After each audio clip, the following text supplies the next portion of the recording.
This video intended for educational purposes. Hey guys, it's Adam, aka Swimming Bird, and welcome back to another snapshot. This is 13W1B, released just after 1A the next day, and it's got a lot of fixes to stuff, and also some new features you might be able to spy already. I set up a ton of little contraptions to show you a lot of the ways you can use the cool stuff in this update, and I'm going to show those off. So first off, I wanted to just show you the hopper recipe I forgot to put in the last video. It's just smooth stone with the chest in the middle to make these. Pretty easy because I think we're going to be using a lot of these. Now one way you can use the hoppers is over here. You can see this chest I have set up. I can feed a bunch of arrows. Let me take a few stacks of that. But as I do that, it will feed through the hopper. It goes, here's the interface for the hopper I forgot to show. But it's basically showing the arrows are just constantly going through there, so it doesn't even change. If I take this out, I'll just put another one in there.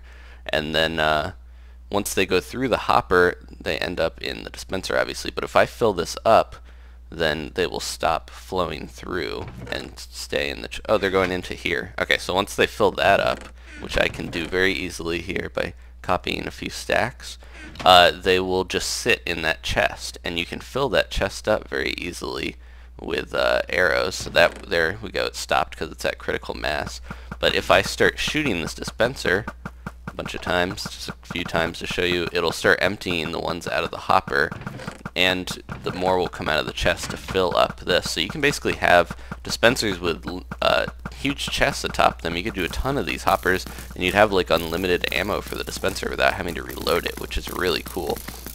Now let's go over here and go to the big new feature of the B version of the snapshot. Now this is pretty awesome. It actually makes the comparator a lot more useful. Now as you can see, certain things are lighting up these redstone wires and lamps. So the comparator, if hooked up to a lot of these blocks that have interfaces and you can put stuff in, they will actually act as redstone power sources. So this chest here, if I remove an item, you can see the lamp goes out. That's because the comparator powers a signal based on how much is in each of these things. Now this is like a percentage, so because I took one out, it only went down a little bit. If I was to take a bunch out, it would go down a lot, as you can see. And there we go, put it back in very easily with the new shift clicking stuff. It's a little easier for dispensers because the percentage is a lot less. You know, so this is 66% lit because there are 9 slots in here, you know. So yeah, it's a lot easier to light it up with a smaller storage thing, and this works exactly the same for trapped chests too, as the normal chest. It does not work for ender chests or jukeboxes yet, sadly, even if you put a music disc in. It does work for furnaces, and if I take this meat out and it uses the fuel, it actually goes off a little bit. So even if you're using the fuel, you need a new fuel source just sitting in there to power it, and once the meat goes in, it should power up a little more. I might need to put some more meat in there. There we go, yeah. So it depends on how much of a stack is in there, and it doesn't power as far as the others. So yeah, and brewing stands will do the same. If you just have water bottles in here, it'll go off if I take one of these out. Bam. Because it needs all 3 to fully power it to that point. But if I put nether wart in here and actually have the stand going, it'll go all the way down. It does not work for beacons, enchantment tables, that type of stuff. It is only for a few things right now, but yeah, it's pretty cool. This is going to be a nice way to power stuff with redstone. You could have redstone things lit very easily just by putting stuff in a chest or a dispenser or any of that type of thing. Now some of the other fixes, the comparator actually works pretty easy now to make loops because it can go into itself.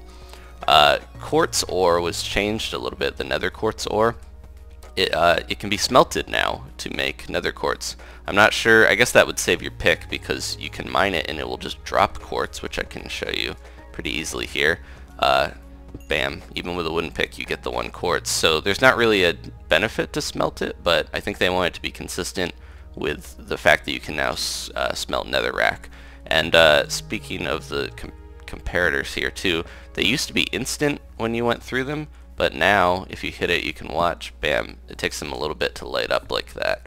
So they're a little delayed. I want to show you some of the cool little inventions that I saw on Reddit. This is awesome here with the redstone blocks.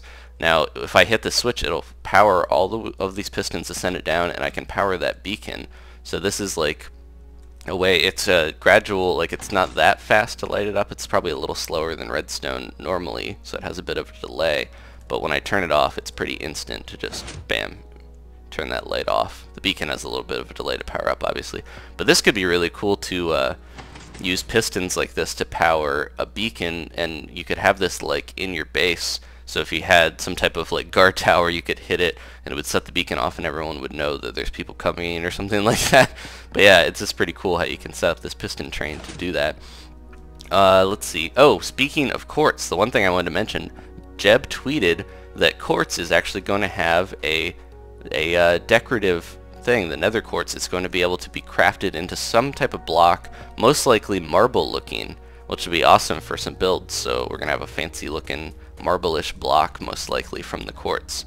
So that's cool. Another use for quartz is good because it only has a few uses right now with the daylight detector and the comparator. And one last thing that I never noticed, you can do the give command to give the 17 block, and if you do different values, you can get these weird looking woods that all claim that they are oak wood, but they're actually the tree logs with different texture, or the texture on all sides, which is crazy. But if you do place them, they turn into normal logs. So it's kind of interesting, but it's not that useful other than just putting them on in your hand or on item frames. So that's basically it. There was just like a lot of bug fixes in this update, but we did get this really cool thing with the comparator. This is probably the best new feature because you can easily light redstone now with and power it with certain chests and stuff, which is pretty cool. I like that. They're trying to basically replace block update detectors, the bud switches, I believe. So yeah, now that it's raining, thanks for watching, guys.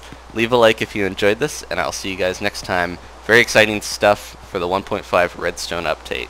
Goodbye, guys.